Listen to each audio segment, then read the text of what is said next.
Don't move. ব্রিফকেসটা দাও। কোথায় হাত দিয়েছো ডিসিপি হারুন? ঢেকি কুদ্দুসের দলের দিকে যে হাত বাড়ায় সে হাত আমি। Don't move. How dare you!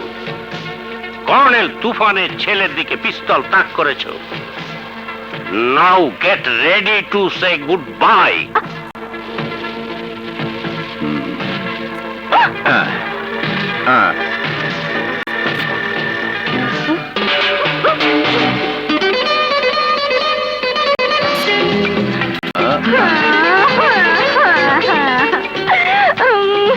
মামনি, এই ঢেকি কুদ্দুসটা কি?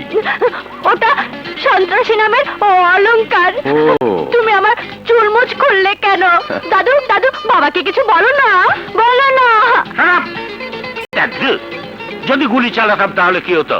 কি আর হতো? বাবার একমাত্র মেয়ে আর তোমার একমাত্র নাতনি, ফিনিশ। এমন কথা বললে গুলি মেরে দেবো। এবার দাদু নাথকে দরবার করো, আমার কাজ আছে। কাজ? পেটি পুলিশ অফিসারের আবার কাজ?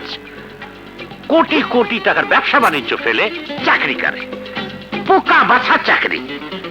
কর্নেল হলে না হয় একটা কথা ছিল। দাদু না লাগলি।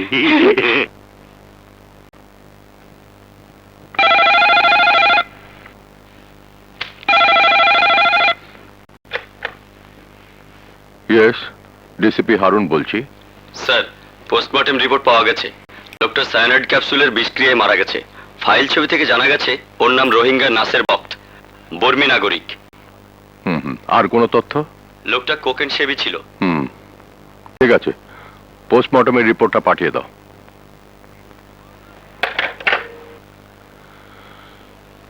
তথ্য ফাঁস না করার জন্য সুইসাইডের পথ বেছে নিল। গ্যাংয়ের প্রতি এত বিশ্বস্ত এদেশে এদের লিডারকে।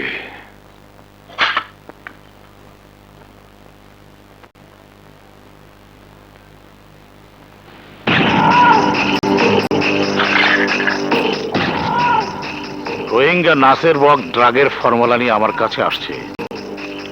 এ খবর তুই আমাকে দিয়েছিলি চেঙ্গিস, কিন্তু পুলিশ জানলো কি করে? বস, ব্যাপারটা আমিও বুঝতে পারছি না। শালা ডিসিপি একটা টাল কুত্তা, গন্ধ শুকে খবর বের করে ফেলে। তাহলে তো আমার খবরও তো এতক্ষণ ডিসিপি হারুনের কাছে পরিষ্কার হয়ে গেছে। না বস, নাসের বক্স সুইসাইড করে আমাদের নিশ্চিন্ত করে গেছে। ডেগা, নির্বোধের মতো কথা বলো না। নিশ্চিন্ত করে যায়নি, সুইসাইড করে নাসের বক আমাদের চিন্তায় ফেলে গেছে। সে কতটা তথ্য পুলিশকে দিয়ে গেছে সে খবর না জানো তুমি, না জানি আমি, জানে শুধু ডিসিপি হারুন।